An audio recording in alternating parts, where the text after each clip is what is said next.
Okay students, so let's discuss some numericals on Faraday's law of electrolysis. Now as we have discussed just now that there are two Faraday's law of electrolysis given by Michael Faraday. First one was that weight of ion deposited is directly proportional to charge passed through the solution, and second is that weight of ion is through different electrolytic solutions is directly proportional to its chemical equivalence or equivalent weight.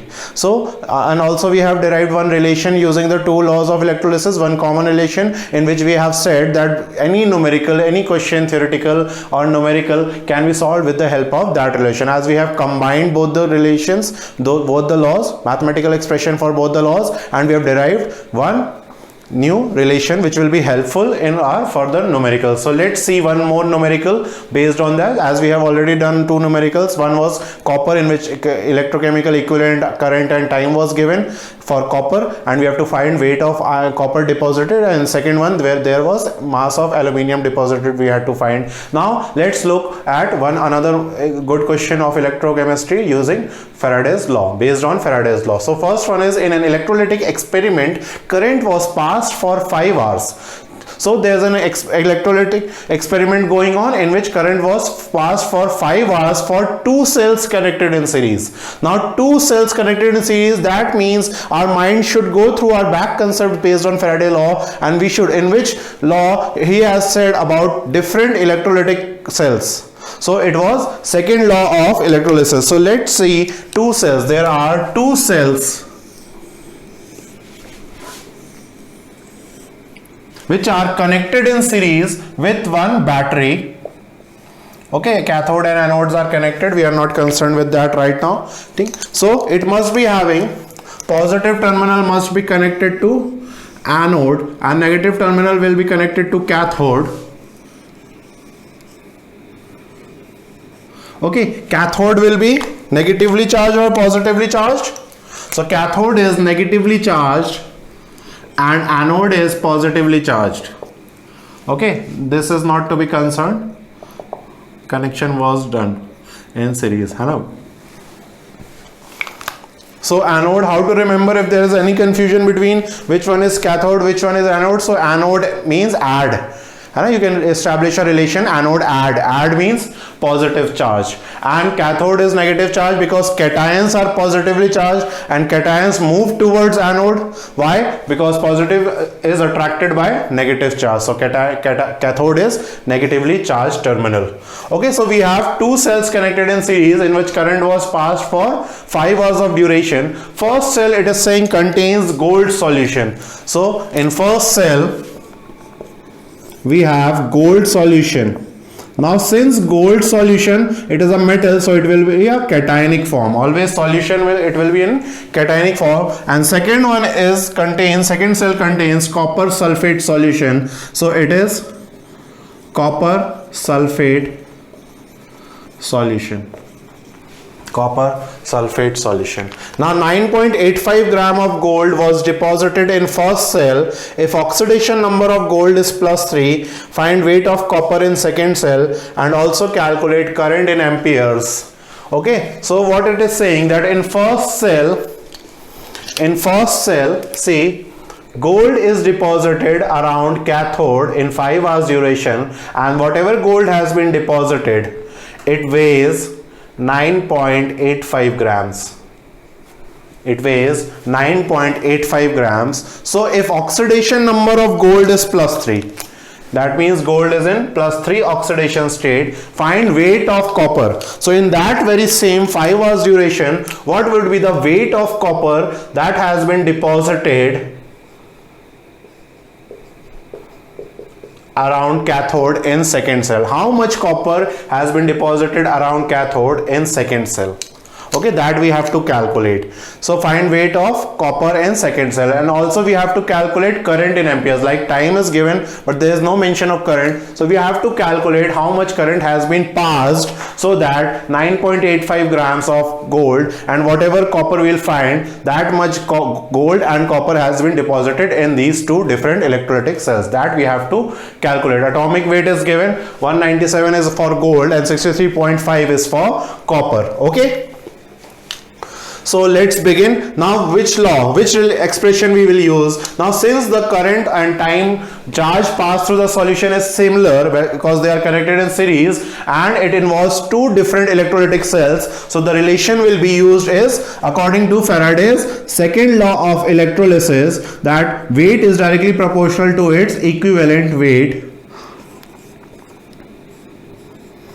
I hope everyone is familiar with this relation, that it is given by, it is a mathematical expression for second law of electrolysis.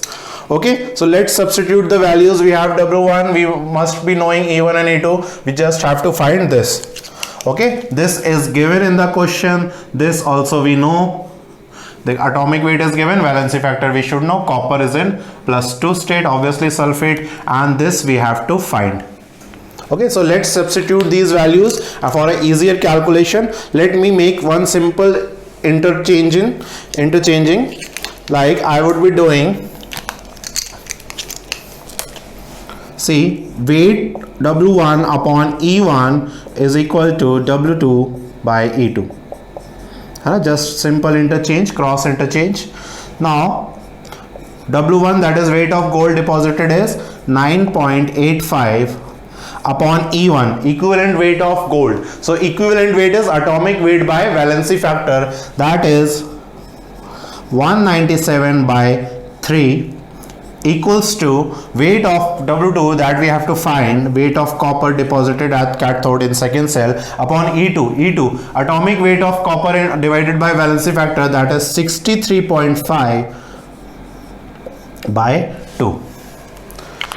Okay, let's do a simple, then whatever seems to be cancelled. Let's see, rest of you people, you can pause the screen and you can calculate it by yourself, because I don't have to appear for NEET or any exams. I've already cleared all my exams. You have to appear, you have to be fast in calculation, in 1 or 2 minutes maximum. You have to do all these calculations for this question. So you need to practice. Just pause the screen, derive your answer and just check whether the answer is correct or not. So let's see whatever calculations we can do. First of all, I would like to make 197 by 3.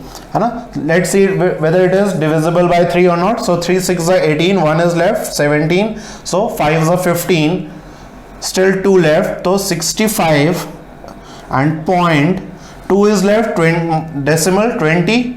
So I guess 6 3s are 18. So 197 by 3 approximately will come to be 65.6, 63.5 by 2. So obviously it will be 0.5 is 0.75 and 63, that is 31.75. Okay. So weight of copper would be 9.85 divided by 65.6 is equal to, no, not equal to, this will come here and get into multiplication, 31.75. Okay, now let's do the calculation again. I hope this 9.85 and 65.6 first do.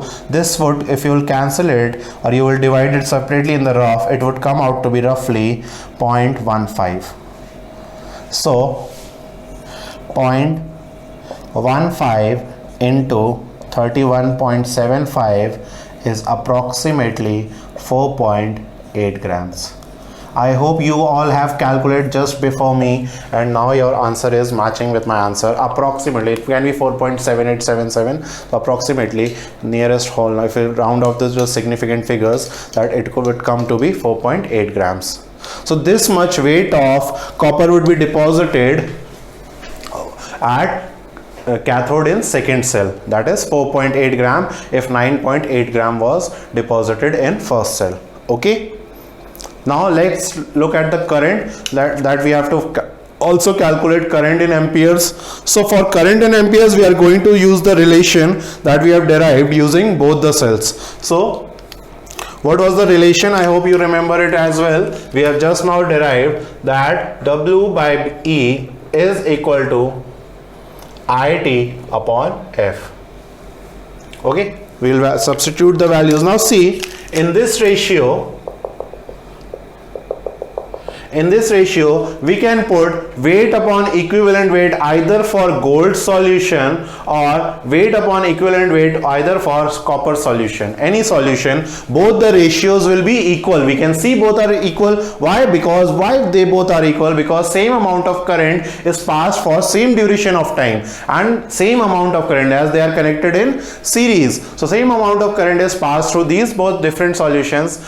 So the weight of deposition or their ratio of weight upon equivalent weight will be same, or their equivalents will be same, and that is the definition, theoretical definition of Faraday's second law, that weight of ion deposited when same amount of current is passed through different electrolytic solutions is in proportion to their equivalent, chemical equivalence or their equivalent weight. So weight upon equivalent weight give you chemical equivalent. So that why we can use any ratio, but since we have already calculated this 9.85 upon 65.6 and we already know its value, once we have done the division for this, no need to waste time on doing this again.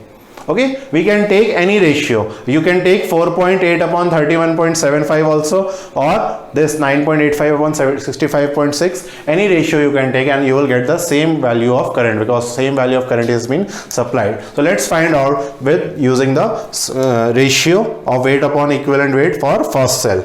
So let's substitute the value, that is 9.85 upon equivalent weight is 65.6 is equal to I into T is 5 into 60. Now see, 5 hours given, T is also T has to be taken in seconds only. So 5 into 60, like as 1 hour contains 60 minutes, I hope you all know, and 1 minute contains 60 seconds. I hope you also know this. There's nothing new, and Faraday's is 96500. So just we have to make this calculation. We know this belongs to 0.15 into 96500 upon 60 into 5, 300, 300 into 60, 18 and 3 zeros, that is 18,000. This will give you the value of current which has been passed through these two electrolytic cells. So let's cancel some things. You can pause the screen and do your calculation. So 0 and 0, this and this will be divisible by 5, and this is also divisible by 5. Let's do your rough calculations.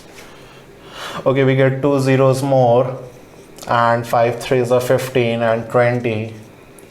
Then further 5 4s are 20, and 5 1s are 5, 46, 9, 1, 3. This becomes 193. Okay, then 3, this gets cancelled, we get 60. So 193 upon 240, you can say. I hope the answer would be 193, 200 upon 240. So 5.5 by 200 upon 240, if we are divided by 25, suppose, no, 20. So 10 by 12. 10 by 12, that is 5 by 6, around 0.84 amperes, I hope.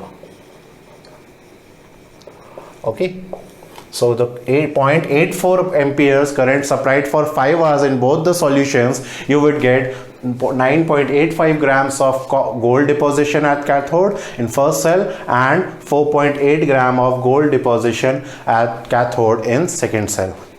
So I hope this is clear, just the calculation, and that you have to do, practice it on your own, and just the concept that we need to apply in the given questions, that we have to be thorough. My main motive would be to make you understand whatever the theory is given, how to apply them in numericals. Just based on your practice. How many questions you can practice, that accuracy will come from your practice only. So just keep on practicing without the use of calculators if you are really serious about your careers or qualifying exams of JEE or NEET. So you should be away from your calculators. absolutely away from your calculators, because that will only slow you down in the real exams, because your main competition is from CBSE people and they are not allowed calculators in class 11th and 12th. They are just doing it by cancelling and using short tricks like whether this is divisible by 3 or not. Even if it's not divisible, we can make some adjustments which will not make any effect on the answer. Like if this is not divisible by 3, we can make it 198 by 3, which is divisible. 9, 1, 10 and 8, 18. You would not get a different answer, any different answer. Okay, so these are the adjustments, or you have to learn how to adapt to solve quickly. That will keep you at par with competitive students of other schools and other boards or other states.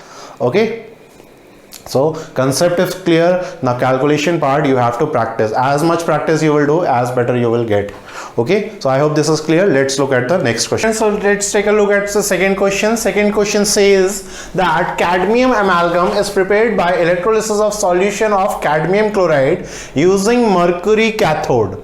Okay, so cadmium amalgam. Now what is the amalgam? Amalgam is a mixture of any metal, or you can say an alloy of any metal in which one of the metal is compulsory mercury.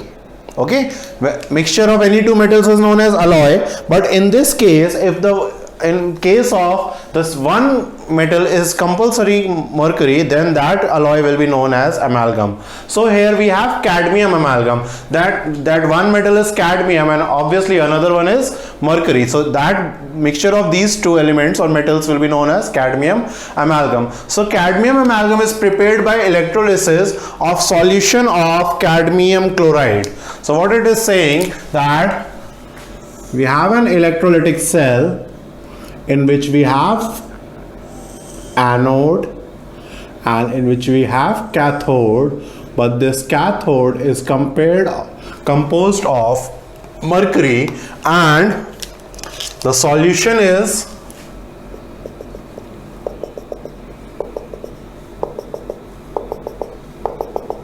okay, the solution comprises of cadmium chloride, and cadmium will have a charge of +2. So when this cadmium goes towards cathode to get deposited, and as mercury is a bit soft metal, so cadmium and mercury combined, and that mixture is known as, this mixture will be known as cadmium amalgam, that is mixture of cadmium and mercury. Now you get the question. So we have a solution of cadmium chloride which is getting electrolyzed, and cadmium is getting deposited at cathode which is composed of mercury. So the mixture formed will be known as cadmium amalgam.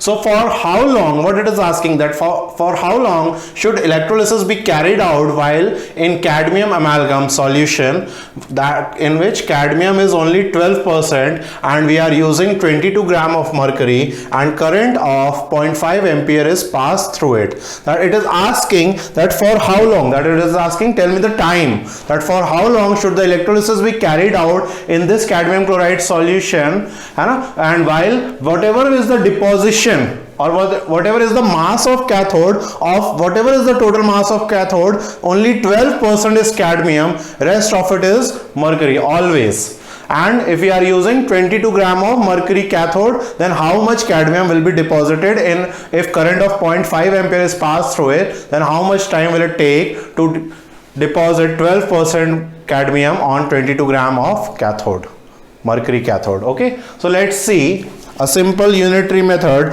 Let us assume, since the cadmium is given in percentage, so the maximum quantity that we can take is 100. So let us assume, let's take a 100 gram sample of cadmium Hg or cadmium amalgam. Let us suppose we have a 100 gram sample of cadmium, so of which 88 gram will be Hg, 100 out of 100, 88 will be Hg and 12 gram will be obviously cadmium, because percentage of cadmium is just 12%. Now This what we have supposed as per percentage. Okay, as per percentage. Now what is given in the question? Given is 22 gram. So for 22 gram, how much cadmium will be deposited? If we have 22 gram of Hg, how much cadmium will be deposited? So it will be 12 upon 88 into 22. I hope this is very clear, because we are in standard 12 and from very small classes we are doing such type of unitary method questions. So if we have 88 gram of mercury, we have 12 gram of cadmium gets deposited as given in the question. Now in the question, according to the given question, the sample electrolytic cell that we are taking, it has 22 gram of mercury. So how much cadmium will be deposited? That will be 12 upon 88. It will give you mass of 1 gram of mercury, and we have to find for 22 grams, so multiplied by 22 grams. So this will come out to be, let's do the calculation, 22 times, how many times? 4 times, and 4 3 times. So 22 gram of mercury will have 3 gram of cadmium deposition. Okay, if we take 22 gram of mercury, 3 gram of cadmium deposition will be formed, and 3 gram of cadmium amalgam we will get. Okay, I hope this is clear. So this will become our weight of iron deposited at cathode. Now we just have to find the time. So there is a simple relation that we have derived using both the laws of electrolysis, that is W upon E is equal to IT by F.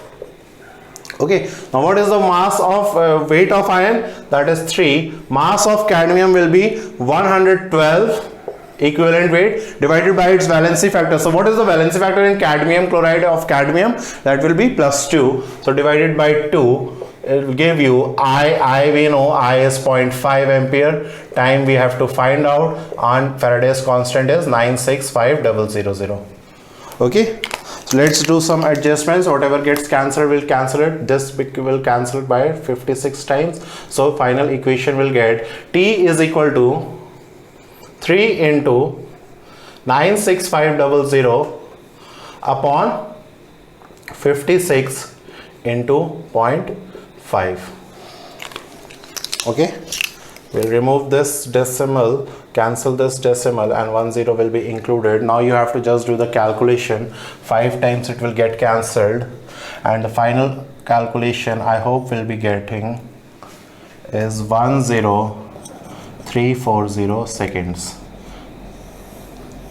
Okay, on solving these equation we'll get time to be that 10,340 seconds, and whatever is given in the question, maybe it might be given in terms of minutes, so we'll divide this by 60. In terms of hours, then divide by 60 into 60, that is 3600.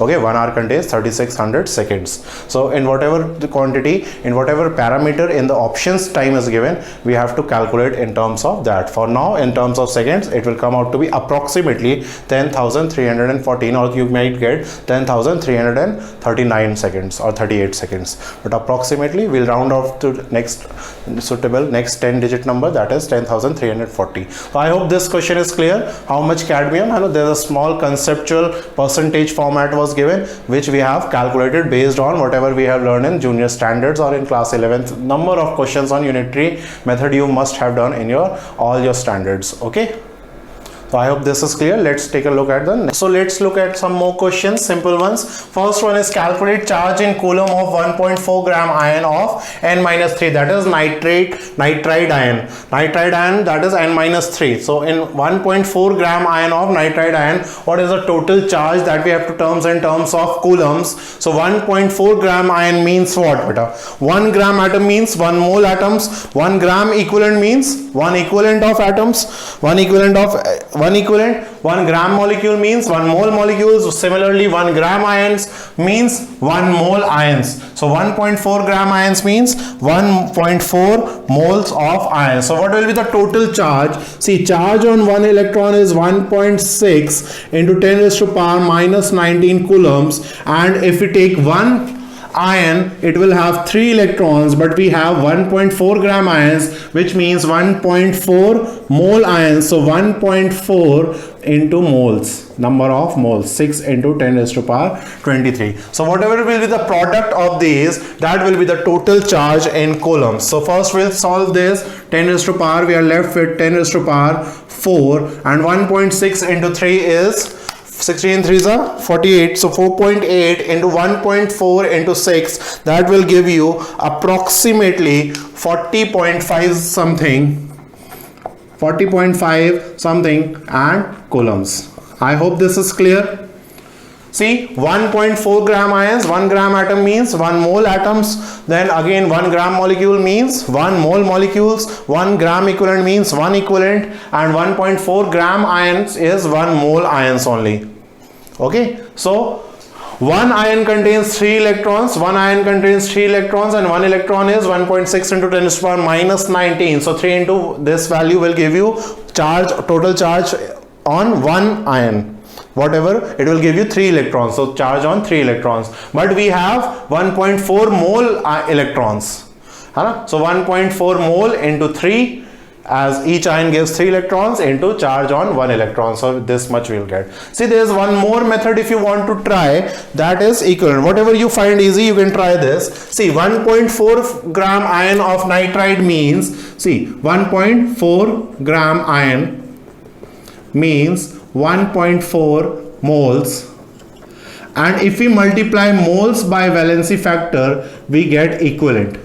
So 1.4 into valency factor of nitride ion is, as we can see, valency is 3, so it is 3. So 1.4 into 3, it is 4.8 equivalents. 4.8 equivalents means for producing 4.8 equivalents, we need 4.8 Faradays. This concept, if it is not clear, we'll just now see in later on questions. 4.8 Faradays means 4.8 into 96500 coulombs. I hope answer will be same. If it, just tell me whether you are getting approximately equal answers or no. So whatever the method, both methods are correct. We have find total number of equivalents, and for one equivalent we need 1 Faraday of charge. So for 4.8 equivalents of nitride ion, we need 4.8 Faraday of charge, and Faraday it represented in coulombs, we have to multiply it by 96500. Okay, or you can do it by this method. Okay, whatever method seems suitable to you, you can try by that method. Okay, now next, let's come to the next question.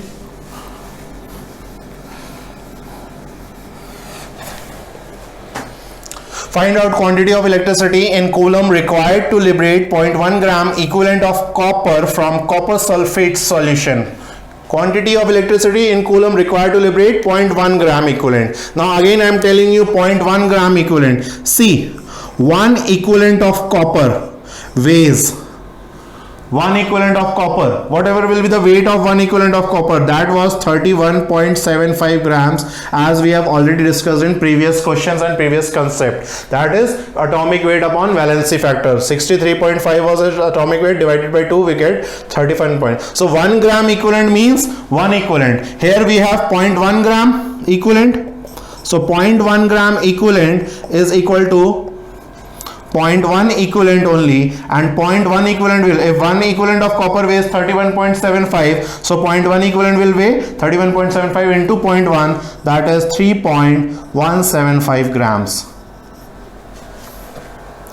Okay, so we got weight of iron deposited is, weight of iron deposited in this is, now we will use that relation that we have established using 2 laws of electrolysis. Weight of iron is 3.175 divided by 31.75. Weight upon equivalent weight is equal to IT by F. In case of IT, I am putting Q upon F simply. Okay, let's further calculate this. On further calculation, 1 by 10, this will go 10 times. Okay, 1 by 10, so we get Q is equal to, how many Faradays? 1 by 10 is 0.1 F. Okay, 0.1 F. So what is the charge on what is the charge in of 0.1 F in coulombs? Simply 0.1 into 96500, that is 96550 coulombs. So if we'll give 96500 coulomb, that means 1 Faraday will give you 1 equivalent, but we are getting only 9650, that stands for 0.1 Faraday. 0.1 Faraday is 3.175 grams only, so we are getting only 0.1 gram equivalent. That means our answer is also correct. Okay, I hope you are getting all this. That 1 equivalent, if we need to deposit 1 equivalent, we need 1 Faraday charge. 1 Faraday means 1 Faraday charge is charge of 1 mole of electrons. Charge of 1 mole of electrons. If we will flow 1 mole of electrons through the entire circuit of electrolytic cell, the weight of ion deposit will be proportional to its equivalent weight of cation that is present in the electrolyte. Okay. Similarly, see, 2F of electricity will liberate 1 gram atom from a solution of which? 2F of electricity will liberate 1 gram atom from a solution of which? So 2F electricity means 2 mole electrons are flown in each of these solution, and what will be the liberation? 1 gram atom. 1 gram atom means 1 mole of atoms. 1 mole of atoms. So in this I am supplying 2 mole of electrons. Suppose in this also we are supplying 2 mole of electrons. 2F and 2F. None. 2F and 2F. So suppose 2 mole of Ag plus will accept 2 mole of electrons will give you 2 Ag. 2 mole of Ag plus accepting 2 mole of electrons will give you 2 Ag.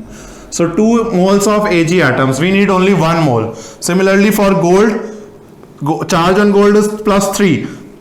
So for 1 mole of gold we need 3F, 3 mole of electrons. But in case of copper, charge on copper is plus 2. Copper will accept 2 mole of electrons and will give you 1 mole of copper atom. That is 1 gram atom only. I hope this is clear. So 2 Faraday will give you, if we need to deposit 1 mole of gold, we need 3F. Au plus 3 electrons will give you 1 mole of Au. That is gold, 1 mole of gold. I hope this is clear. So whatever is the Faraday, only in that ratio you will get the equivalent of cation deposited at cathode. Okay. Next question is, what weight of copper will be deposited when 2F electricity pass through copper chloride solution? What weight? 1 equivalent of copper. 1 equivalent or 2 equivalents? Please tell me, what weight of copper will be deposited when 2F electricity? 1 mole copper. 1 mole copper weighs 63.5 gram only. Answer is given in the question. Answer is given in the question already. If you are thorough with your concepts, you can smartly do these questions orally. Already I told you Faraday law is a very important and very useful concept of electrolysis chapter, and chapter is overall very important, an important chapter. We have such useful and easy and oral questions. Only these are oral only when we are thorough with our concepts, laws of electrolysis. So what weight of copper will be deposited when 2F electricity pass through? So 2F means 2 mole electrons. If you will pass 2 mole of electrons, you will get 1 mole of copper. 1 mole of copper weighs its atomic weight, that is 63.5 grams. Okay, so answer was given in the question already. Next question, how much electricity has to be passed for 200 ml 0.5 molar AuCl3 solution to completely deposit gold from this solution? Now see, we have to find, whenever volume and molarity is given, first thing we should do, if you are thorough with your mole concept chapter, first thing we can find number of moles. So number of moles is molarity into volume in liters, if you will take volume in liters. So let's put it 0.5 molar into volume is 200 by 1000. Okay, if we are using this, the 0.5 into 200 by 1000 will give you 0.1 mole. Okay, now equivalent, formula for equivalent is moles into valency factor. So 0.1 into 3 is equal to 0.3 equivalent. Okay, so we are getting 0.3 equivalent. And how much electricity has to be passed to deposit 0.3 equivalent worth of gold? 0.3F. So 0.3F electricity if will pass, you will get 0.3 equivalent of gold. 0.3F if in options it is given in terms of Faraday, then Faraday, or it is given in terms of coulombs, then what we will do, 0.3 into 965,000 coulombs. Okay, simple. So whatever is the number of times of Faradays will give you number of times of equivalent of any ions. Simple concept beta, है ना? I hope this is very clear, and my language and my explanation is also very clear to you. So I hope you will be very positive. You will be feeling very positive by solving these questions, and now you can try any question from your respective textbooks or reference books or state board reference books or any JEE or NEET material of any institute or anywhere. Okay, so I hope this was a very much clear explanation of simple concepts related to Faraday's law of electrolysis, and my explanation and my concept building has been strongly built into your minds, and you can now you are not very fearful of any question of Faraday's law of electrolysis conceptually. Calculatively you can be somewhat, you can get by chance some mistakes, because that calculation mistake can only be improved by practice. There is no shortcut for improving accuracy of our calculations. There is only one short method, that is number of questions accuracy is directly proportional to your practice problems. Okay, so without the use of calculator, obviously conditions applied. Okay, so I hope this is very clear and you will follow this, and further we will meet with electrochemical cells topics. Okay, thank you.